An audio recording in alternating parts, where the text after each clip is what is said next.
हम डिस्कस कर रहे हैं सेकंड लाइन ऑफ डिफेंस और इसके 4 कंपोनेंट्स थे। सबसे पहले इसमें सेल्स थे, उसके बाद इसमें कंप्लीमेंट प्रोटीन्स थे या कंप्लीमेंट सिस्टम कहते हैं इसको, और तीसरी चीज़ इन्फ्लेमेशन थी, और चौथी चीज़ इसमें फीवर या बुखार था। सेल्स की 3 अक़साम हैं, मैक्रोफेजेस, न्यूट्रोफिल्स और नेचुरल किलर सेल्स। इनमें इसका थोड़ा सा काम हमारा रहता है, वो आज फिर दोबारा। सबसे पहले मैक्रोफेजेस क्या कर रहे हैं, जरासीम आता है बाहर से तो उसको ये ट्रैप करते हैं, ट्रैप करके उसको तोड़कर फेगोसाइटोसिस के जरिए तोड़कर उसके एंटीजेंस को यानी उसके कुछ मखसूस हिस्सों को अपने सरफेस पर शो करते हैं, और ये कहलाते हैं एपीसीज, एंटीजन प्रेजेंटिंग सेल्स। और साथ में ये कई तरह के केमिकल्स भी सिक्रीट करते हैं। उनमें से एक केमिकल का नाम दिया था इंटरल्यूकिन 1, जो ब्रेन को भी स्टिमुलेट कर रहा था और उधर से टी लिम्फोसाइट को भी स्टिमुलेट कर रहा था, उसके नतीजे में मदद को पहुंचते थे। दूसरी तरफ न्यूट्रोफिल्स क्या कर रहे थे, ये इन्हीं की तरह इनसे बचे हुए या छोटे जो माइक्रो ऑर्गेनिज्म हो उनके साथ अटैक करते थे। उस अटैक में ये भी मर जाते थे और ये भी केमिकल सिक्रेट करके दूसरों को इन्फेक्ट। तीसरे natural killer cell. Natural killer cells सबसे पहले इन्फेक्टेड सेल्स, जिस्म के उन तमाम सेल्स को जो जरासीम जिनमें दाखिल होते थे उनको मारते थे, डिस्ट्रॉय करते थे। दूसरे नंबर पर ये कैंसरस सेल्स को डिस्ट्रॉय करते थे, अटैक करते थे, कैंसर ज़्यादा सेल जो कैंसर की वजह से डिवाइड हो रहे हैं। तीसरा, ये एक खास टाइप के प्रोटीन्स बनाते हैं, परफोरिन्स। इनका एक्शन शायद हमसे मिस हो गया था, और परफोरिन के साथ एक एंजाइम भी ये सिक्रेट करते हैं जिसको ग्रेन्जाइम कहते हैं। ये क्या करते थे, जरा देखें, ये बैक्टीरिया है, इनका सामना इनसे हुआ है नेचुरल किलर सेल से। Bacteria plus infected cell plus cancerous cells जो भी इनके हथे चढ़ गया, उसमें परफोरिन नाम के प्रोटीन के जरिए सेल वॉल और सेल मेम्ब्रेन में सुराख करते हैं। ये बैक्टीरिया है या कोई इन्फेक्टेड सेल है, इसमें सुराख करते हैं और उन सुराखों के थ्रू ये एंजाइम्स अंदर उसमें पोर करते थे, ग्रेन्जाइम्स, और ये एंजाइम अंदर जाकर इस सेल के अंदर जो कुछ है उसको डिस्ट्रॉय करते थे। इस तरह ये इन्फेक्टेड सेल भी मर जाता था, कैंसरस सेल भी मरता था, अगर ये जरासीम का सेल है तो वो भी मर जाता। इनका ये काम था। अब इसके बाद आज जो पढ़ने वाले हैं वो कंप्लीमेंट प्रोटीन। कंप्लीमेंट का मतलब है तो इनहांस, किसी चीज को बेहतर करना, इजाफा करना या उसको बेहतर करना। तो कंप्लीमेंट प्रोटीन के बारे में कहा जाता है कि इनकी कोई 50 से ज़्यादा अक़साम, मोर देन 50 टाइम्स, 50 से ज़्यादा अक़साम हैं। ये इम्यून सिस्टम को कंप्लीमेंट करते हैं या इम्यून सिस्टम को बेहतर करते हैं। बेहतर कैसे करते हैं? अभी फर्ज करें लाइन में स्टूडेंट्स बैठे हैं, एक को कहा कि आप कुछ करो, उन्होंने दूसरे को कोहनी मारी, आप भी होश में, उसने तीसरे को, तीसरे ने चौथे को, होते होते पूरी क्लास अटेंटिव हुई। यहाँ ये प्रोटीन का भी ऐसा है। मसलन जो सबसे पहले मैक्रोफेजेस ने केमिकल सिक्रेट किए थे, उन केमिकल्स में से एक केमिकल आकर ये कंप्लीमेंट का पहला प्रोटीन एक्टिवेट कर देता है, पहला दूसरे को एक्टिवेट करता है, दूसरा तीसरे को एक्टिवेट करता है, और बिलाखिर ये सारे ऑल एक्टिवेटेड, ये सारे एक्टिवेट होते हैं। एक्टिवेट होने के बाद ये क्या करते हैं, इसमें सम फॉर्म पोर्स, इनमें से कुछ हैं जो पोर्स बनाते हैं। बाहर से आए हुए सेल पर या अटैक करने वाले सेल पर देखें, एक थोड़ा सा फर्क करना है। ये मैक्रोफेजेस या natural killer sales perforin protein produce करते थे, वो प्रोटीन इसमें सुराख करते थे। ये कंप्लीमेंट प्रोटीन सुराख कैसे करते हैं? ये फर्ज करें एक सेल है, इसमें एक कंप्लीमेंट्री प्रोटीन ये है, दूसरा ये है, तीसरा ये, सारे मिलकर इसमें चुभते हैं अंदर। चुभ के समझो कि इन सब का एक दायरा बन जाता है, तो फिर ये एक सुराख बनता है। ये बात मैं समझा सका? उन्होंने तो डाइजेस्ट करके सुराख बनाया, इधर ये सारे क्या है, एक दायरे में चुभ गए। चुभने की वजह से क्या होगा, इसमें सुराख बन जाएंगे, कई सुराख, और वो सारे सुराख परमेबल हो जाएंगे, जिनके थ्रू इस सेल के अंदर क्या चला जाएगा, वाटर चला जाएगा, और इन्हीं सुराखों के थ्रू मिनरल्स भी चले जाएंगे। और पानी और मिनरल्स के अंदर जाने से ये सेल फिर फूल जाएगा, फूल के ब्रस्ट होगा, फट जाएगा, तो यहाँ अंदर से प्रेशर से इसके अंदर जो कुछ था वो बाहर निकलेगा, सेल तबाह होगा। तो परफोरिन ने भी सुराख किया है और कंप्लीमेंट प्रोटीन ने भी सुराख किया है, लेकिन सुराख करने में फर्क है। उन्होंने उसको डाइजेस्ट किया था, इन्होंने डाइजेस्ट नहीं किया, बल्कि चुभ गए। आप यूँ समझो, एक बर्फ का कोई हिस्सा है, उधर दायरे में डंडियाँ गाड़ के फिर यूँ कर दो, बीच में सुराख बन जाएगा, या डंडी डाल के उसको थोड़ा सा हिलाओ तो एक सुराख बन जाएगा। इस तरह सुराख होना है। उन्होंने सुराख के थ्रू एंजाइम्स अंदर भेजे थे, इन्होंने क्या भेजा है अंदर, पानी और मिनरल्स, जिसकी वजह से ऑस्मोटिक प्रेशर अंदर डेवलप हुआ है, उस प्रेशर में इन सेल्स को डिस्ट्रॉय करता है। इसके अलावा इन्हीं की एक और टाइप इंटरफेरॉन्स की है। इंटरफेरॉन्स का जिक्र अलग से करना है। पहले एक बात और बता दें, इन्हीं में से कुछ प्रोटीन्स को साइटोकाइंस कहा जाता है। साइटोकाइंस, उनकी एक मिसाल है इंटरफेरॉन। इंटरफेरॉन्स की एक अलग कैटेगरी है, नाम इनका इसलिए पड़ गया है कि they interfere in the growth of usually viruses. पहले आपको एक पुरानी चीज याद दिलाता हूँ, जब हम बैक्टीरियोफेज की कहानी पढ़ते थे, बैक्टीरियोफेज का लाइफ साइकिल, तो बैक्टीरिया बहुत मजलूम दिखता था ना, हमें क्या लगता था, क्योंकि हम एक तरफा बताते थे, उधर वायरस पहले अटैच हो गया, फिर अपने लाइसोजाइम की मदद से सुराख किया, फिर अपनी दुम उसमें इंसर्ट की, उसके जरिए जीनोम इंजेक्ट किया, होस्ट गेस्ट रिलेशनशिप या मास्टर स्लेव रिलेशनशिप कायम किया, और फिर अपने बैक्टीरिया की मदद से अपने प्रोटीन बनवा के अपने 200 बच्चे पैदा किए। तो ऐसा लग रहा था कि ये बैक्टीरिया चुपचाप बैठा हुआ ये सब बर्दाश्त करता है। ऐसा नहीं है, तकरीबन हर बैक्टीरिया के पास ऐसे प्रोटीन मौजूद हैं जिनको इंटरफेरॉन्स कहा जाता है। इंटरफेरॉन्स इसलिए कहते हैं, जब वायरस अपना जीनोम अंदर भेजता है तो ये प्रोटीन्स इस वायरस के उस जीन को काट देते हैं जिसकी मदद से वायरस अपनी लाइफ साइकिल बढ़ाना चाहे। तो वायरस का वो जीन कट जाएगा, तो अब क्या वायरस बैक्टीरिया पर हुक्म चलाएगा? नहीं चला सकता। वायरस की नस्ल आगे बढ़ ही नहीं सकती है। गोया इस प्रोटीन ने वायरस की ग्रोथ या रिप्रोडक्शन में इंटरफेरेंस की, चाहे ये वायरस जिस मरहले में हो ग्रोथ के, ये इंटरफेयर करके उसको ग्रो होने नहीं देता है। यही इंटरफेरॉन्स है। और कंप्लीमेंट्री प्रोटीन में से कुछ इंटरफेरॉन्स हमारे जिस्म में भी है। ये क्या करेंगे, जब कोई वायरस हम पर अटैक करेगा तो ये हमारे इंटरफेरॉन्स भी वायरस के जीनोम को काट कर उसके उस जीन को स्पेशली टारगेट करेंगे जिसकी मदद से वो रिप्रोडक्शन कर रहा था, या अपने डेवलपमेंट या ग्रोथ कहें या कॉपी कहें, जो भी वो कर रहा था उसको रोकेंगे। तो वायरल इन्फेक्शन से इस तरह से हम बच जाएंगे। ठीक हो गया बेटा?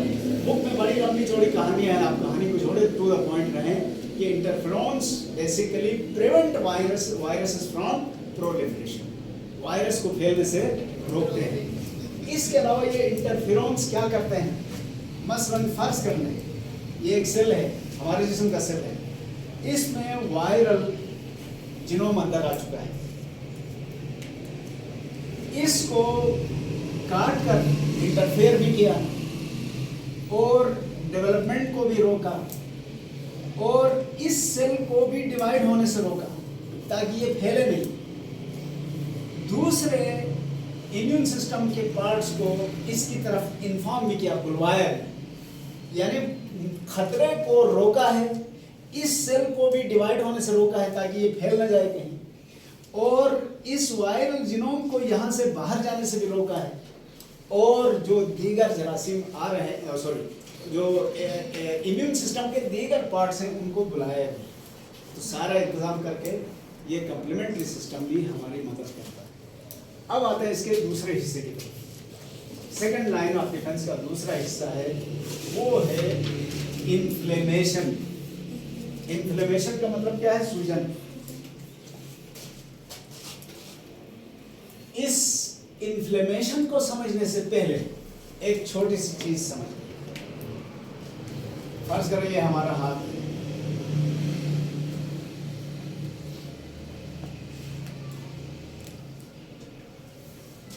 इस हाथ के किसी हिस्से में कोई सुई चुभ गई, कांटा चुभा, किसी इंसेक्ट ने काटा या चोट लगी, तो उस जगह पर सबसे पहले क्या होगा? रेडनेस हो जाएगा, रेड हो जाएगा ये हिस्सा। उसके बाद हॉट हो जाएगा, गर्म हो जाएगा, उसके बाद पेन होगा, और उसके बाद फिर इन्फ्लेमेशन हो जाएगी, सूजन हो जाएगी। सूजन होकर ये बड़ा हुआ है। ये सूजन क्यों हुई है ये बताते हैं, और इसका इम्यून सिस्टम से क्या था हुआ ये है। मसलन यहाँ कट लगा है, इस तरह से कट लगने से गैप बन गया ना, यहाँ सुई भी अंदर मौजूद है, यहाँ काटने वाली जो भी चीज थी वो मौजूद है अंदर। तो सबसे पहले यहाँ इस काटने वाली चीज सुई हो या कोई और, खास तौर पर याद रखना जंग आलूद कोई लोहा हो बड़ा खतरनाक होता है। उसके साथ बैक्टीरिया भी लगे हुए, वो भी इधर आ चुके हैं। हमारे कई सेल्स मर गए हैं, वो भी इधर मौजूद हैं, और खून की कुछ नालियां कट गई हैं, उनसे निकला हुआ खून भी इधर है। तो यहाँ से सबसे पहले क्या होगा? ये डेड सेल्स एक केमिकल सिक्रेट करेंगे, डाइंग सेल्स या जिन सेल्स, मसलन ये एक सेल है, इसके आगे वाला सेल डैमेज हो चुका है, ये सेल तो मर गया ना, ये सेल एक केमिकल सिक्रेट करेगा जिसको कहते हैं हिस्टामाइन। हिस्टामाइन सिक्रेट करेगा। ये हिस्टामाइन क्या करेगा? यहाँ जो खून की नालियां सालिम हैं उनको, ब्लड वेसल्स को डायलेट कराएगा। खून की ये नालियां फैल जाएंगी, थोड़ी सी फैलने की वजह से क्या होगा? लीकी हो जाएंगी। लीकी का मतलब ये होगा कि इन खून की नालियों से खून का प्लाज्मा बाहर निकलना शुरू हो जाएगा, वो प्लाज्मा इधर फैल जाएगा। प्लाज्मा फैलने से अब सूजन शुरू हो जाएगी। सूजन का एक मकसद ये है कि इस चुभे हुए कांटे या सुई पर अंदर से इतना प्रेशर डाला जाए कि स्लिप होकर बाहर जाए, लेकिन बाज़ औक़ात उसी वक्त बाहर नहीं जाता है। जो ही सूजन ज्यादा होती है, मामूली दवा होती है, स्लिप होकर बाहर आ जाता है, इसको दबा के बाहर फेंकना है। दूसरा, इसी लीकी के नतीजे में क्या होगा? बहुत सारे केमिकल निकलेंगे, ये केमिकल इम्यून सिस्टम को मुतला करेंगे, और देखते ही देखते यहाँ पर मैक्रोफेज पहुंचना शुरू हो जाएंगे। वो मैक्रोफेज सबसे पहले इन सुई के साथ आए हुए जरासीम को इनगल्फ करना शुरू करेंगे। उनका तो तरीका आपको पता है, वो खुद भी इनगल्फ करते हैं और दूसरों को इन्फॉर्म भी करते हैं, डिस्प्ले भी करते हैं। इसके साथ ही और सेल्स आएंगे, ये सारे मिलकर जरासीम को भी मारेंगे, और जो हमारे डेड सेल्स हैं उनको भी खाएंगे, और जो खून बाहर निकला है वो भी यूटिलाइज करेंगे। डैमेज टिश्यूज जिस शक्ल में भी हो उनको खाएंगे, तो फिर ये सूजन खत्म हो जाएगी। उसके बाद यहाँ फिर डेवलपमेंट का प्रोसेस शुरू हो जाएगा। और इस सूजन का एक मकसद तो मैंने आपको बताया कि ये कील को बाहर निकालना था। दूसरा मकसद ये था कि इतला दी गई पेन के जरिए पूरे नर्वस सिस्टम को, अब नर्वस सिस्टम के बाद पूरा इम्यून सिस्टम एक्टिव हो जाएगा। तीसरा, यहाँ से जरासीम को फैलने से रोका गया है। सूजन का एक मकसद ये है कि इस मिस हैपनिंग को पूरे बॉडी में फैलने से रोका जाए। रोकने के लिए केमिकल भेजे गए ताकि दूसरे इमदाद फौरन पहुंची तो जरासीम को फैलने से पहले ही मार दिया गया। ये है इन्फ्लेमेशन। अच्छा, इन्फ्लेमेशन सिर्फ कट लगने से नहीं होती, बाज़ औक़ात एलर्जी से भी होता है। एलर्जी वाला मामला हम बाद में डिस्कस करेंगे, वो गलतफहमी की वजह से होता है, एक्चुअली ऐसा नहीं। ठीक हो गया। इन्फ्लेमेशन के बाद अब चौथा हिस्सा है इसका, फीवर। बड़ा इंटरेस्टिंग है ये, बुखार। फीवर में क्या होता है ये देखिए।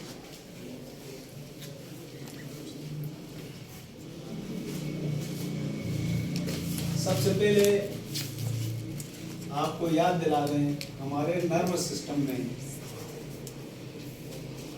ब्रेन का एक पार्ट था थैलेमस, और इसके करीब था हाइपोथैलेमस। हाइपोथैलेमस को हम क्या नाम दे रहे थे? थर्मोस्टेट। थर्मोस्टेट या टेम्परेचर रेगुलेटर। और ये इसमें प्रोग्राम फीडेड है जिसके मुताबिक ये हमारे जिस्म का टेम्परेचर 37 डिग्री सेंटीग्रेड पर मेंटेन रहता है। और ये 37 डिग्री सेंटीग्रेड वो टेम्परेचर है जिस पर हमारे सारे एंजाइम्स काम कर सकते हैं, उनका ऑप्टिमम टेम्परेचर है। और प्रोटीन भी हमारे सारे इसी टेम्परेचर पर सर्वाइव करते हैं। अब क्या हुआ, यहाँ पर बैक्टीरिया और दूसरे जरासीम चोर की तरह आते हैं। जिस तरह चोर घर में आएगा तो सबसे पहले बिजली को बंद करता है ना, वो आते ही इस पर अटैक करते हैं। थर्मोस्टेट को घुमा के टेम्परेचर को बढ़ा देते हैं 38 डिग्री सेंटीग्रेड। टेम्परेचर अपसेट कर दिया, टेम्परेचर बढ़ के 38 हो गया। 38 पर ये बैक्टीरिया के लिए ऑप्टिमम टेम्परेचर, ऑप्टिमम यानी इस टेम्परेचर पर बैक्टीरिया बड़ी तेजी से रिप्रोडक्शन भी करते हैं, ग्रोथ भी करते हैं, फैल जाते हैं, और जो अपनी एक्टिविटी है वो करते हैं। तो हमारे अब क्या हुआ, थर्मोस्टेट को तो इन्होंने नाकारा कर दिया, टेम्परेचर बढ़ा, बुखार शुरू हो गया। यही फीवर। जब ये हो जाता है तो हमारे अपने सेल को गुस्सा आता है, macrophages plus some other parts of immune system, वो सेल्स आकर इसको एक और घुमाते हैं, थर्मोस्टेट घुमा के क्या करते हैं, ये टेम्परेचर 39 कर देते हैं। जब टेम्परेचर 39 हो जाता है तो ये बैक्टीरिया अब तड़पने लगते हैं। साथ में यही सेल्स मैक्रोफेजेस वगैरह क्या करते हैं, कुछ और वाइट ब्लड सेल्स को हुक्म देते हैं जो रिड्यूस करते हैं, reduction in concentration of Fe या आयरन आयंस, इसको कम करते हैं। अच्छा, होता क्या है, तवज्जो चाहूंगा मैं, जो बैक्टीरिया टेम्परेचर को डिस्टर्ब करके आके अपना काम शुरू कर रहे थे ना, तो उन बैक्टीरिया की ग्रोथ, रिप्रोडक्शन वगैरह के लिए दो सुटेबल चीजें चाहिए थी। एक 38 डिग्री टेम्परेचर, दूसरा वाफिर मकदार में आयरन। आयरन तो हमारे खून में शामिल है, मसल्स में भी हो सकता है, जगह जगह है। तो अब हमारे इम्यून सिस्टम वालों ने क्या किया, टेम्परेचर 1 डिग्री बढ़ा दिया, उधर से आयरन की कमी कर दी। जब आयरन कम और टेम्परेचर 1 डिग्री बढ़ गया तो अब ये बैक्टीरिया के लिए नाकाबिल बर्दाश्त होता है और इसके नतीजे में ये बैक्टीरिया मरना शुरू हो जाता है। लेकिन साथ में हमारा अपना जिस्म भी इस हाई टेम्परेचर को बर्दाश्त नहीं कर सकता, इसलिए हम भी तब के बुखार वाली कैफियत में चले जाते हैं।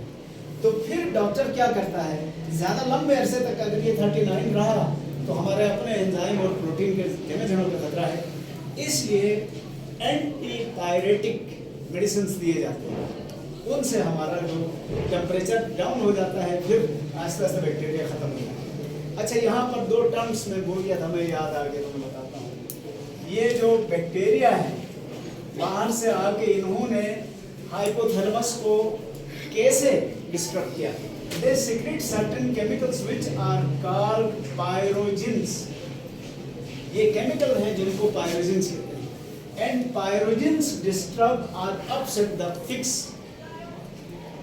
टेम्परेचर एट हाइपोथर्मस, हाइपोथर्मस के टेम्परेचर को ये मुकम्मल करते हैं।